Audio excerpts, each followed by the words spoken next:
Hello दोस्तों, स्वागत है आपका मेरे वीडियो चैनल पर। मैं सुमन शर्मा और आप देख रहे हैं केजरीवाल जी का हाल ही में दिया गया भाषण और उसकी चारों तरफ से हुई फजीहत।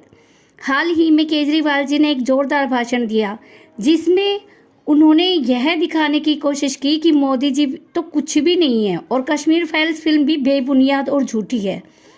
तो मैं आपको बताना चाहती हूँ केजरीवाल जी, दिए की और सूरज का कभी कंपैरिजन करना शोभा नहीं देता, क्योंकि अभी तो आपने सिर्फ टिमटिमाना ही शुरू किया है। सिर्फ 2 स्टेट्स में ही तो आपकी सत्ता आई है, वो भी आपको अच्छी प्रकार से पता है। लेकिन आपकी सोच को सुन के लगता है कि फिलहाल शायद आपकी आत्मा मर गई है या छोटे से अहंकार में धूमिल हो गई है, तभी तो बिना सोचे समझे कुछ भी अंट शंट बोले जा रहे हो। सबसे पहले तो मैं आपको यह बता दूं कि मेरा किसी भी पार्टी या किसी भी नेता से कोई लेना देना नहीं है, परंतु मैं भारत की एक पढ़ी लिखी जिम्मेदार नागरिक हूं। अब आपको आपकी ही सोच समझाने की कोशिश कर रही हूं, देखो कितनी पल्ले पड़ती है।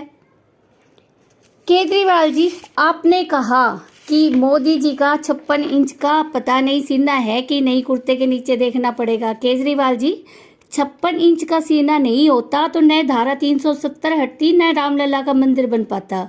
रही चुनाव जीतने की बात, तो आप भूल रहे हैं कि आप तो सिर्फ 2 स्टेट्स में ही हैं। और ये जो आप जुमला बोल रहे हैं ना कि जब एलजी साहब ने भाषण दिया तो कुछ लोग बोले कश्मीर फाइल्स को टैक्स फ्री करो, टैक्स फ्री करो, लेकिन आपको उसमें एक बात और सुनाई दी, दारू की दुकानें बंद करो, दारू की दुकानें बंद करो। और ये सुना, और ये बात सुनते भी क्यों नहीं कि मेन पॉइंट तो आपका यही है कि दारू की दुकानें बंद करो, ये आप सुनो अच्छे से।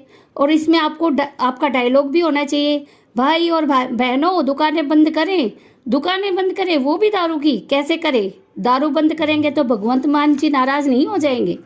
क्योंकि आपको तो पता ही है कि भगवंत मान जी को आपने बनाया क्यों है, यहाँ का सीएम, पंजाब का सीएम। पंजाब में आप जीते किस बलबूते पे, ये आपको पता ही है। जिस दारू के दम पर पंजाब जीता है वह कैसे बंद कर देंगे? क्योंकि ये बात सबको पता है कि पंजाब में सबसे ज़्यादा ड्रग्स यूज होती है और सबसे ज़्यादा ड्रग्स माफिया हैं, और हेरोइन से नीचे तो कुछ लिया भी नहीं जाता, प्रेस्टीज डाउन हो जाती है। ऊपर से आपने जो आतंकवादियों और खालिस्तानियों का साथ दिया था दिल्ली में, शाहीन बाग में, सबको पता है वह पंजाब में आपके काम आया है। और बहुत जल्द सबको पता चल जाएगा कि पंजाब किस राह पर जाएगा। तीसरी बात जो आप जीते हैं वह यह है मुफ्त मुफ्त मुफ्त। दिल्ली में तो मुफ्त के डायलॉग से काम चल गया, क्योंकि जब देखो जंतर मंतर पर बैठ जाते थे, सब कुछ लुटा दिया करते, फिर नारा लगाते थे मोदी जी ने कुछ नहीं दिया, मोदी जी ने कुछ नहीं दिया। लेकिन पंजाब में कितना मुफ्त करोगे, वो भी अपने बलबूते देखना होगा। कुछ आप अपने पास से भी तो दे दिया करो भाई साहब, हमेशा सेंट्रल गवर्नमेंट से ही क्यों शिकायत करते रहते हो। अब आइए कश्मीर फाइल्स पर।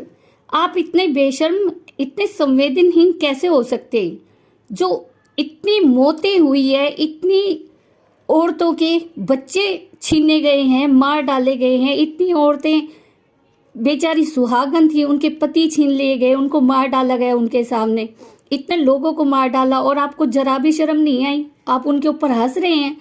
अगर कोई सच्चाई दिखा रहा है तो आपका क्या जा रहा है भाई? आपको मिर्ची क्यों लग रही है?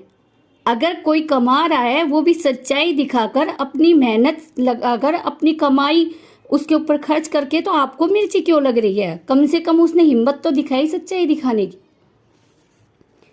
लेकिन कमाल है, आप उसके ऊपर भी अपना कुछ ना कुछ डायलॉग मारते रहते हो अपने आप को चर्चा में लाने के लिए। मतलब सही हो या गलत, लेकिन आपकी चर्चा होनी चाहिए।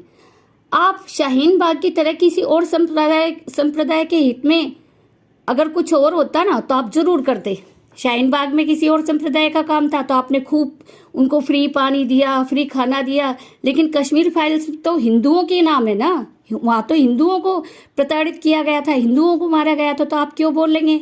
हिंदुओं के तो साथ साथ आप कभी दे ही नहीं सकते। हिंदुओं का तो सबको पता है, हिंदुओं की तो कश्मीर फाइल्स पिक्चर को टैक्स फ्री कर देंगे। आप टैक्स फ्री कैसे करेंगे? आप तो खुद बोल रहे हो यूट्यूब पे डाल दो भाई, ये डाल दो भाई, वो कर दो।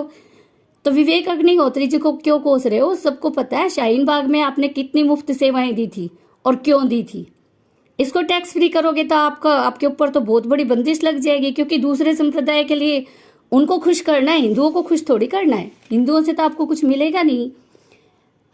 अब आप 2 स्टेट्स जीते हैं तो थोड़ा सही गलत शायद समझ में आ जाए, क्योंकि इसके लिए मैं सोचती हूँ कि अब आपको सोचना चाहिए कि कम से कम आप 2 स्टेट्स में जीते हैं तो कुछ तो चिंतन मनन करें, कुछ तो सोचें कि आप क्या बोल रहे हैं। प्लीज़ सोच समझ के बोले, किसी भी संप्रदाय की आत्मा को ठेस ना पहुँचाए।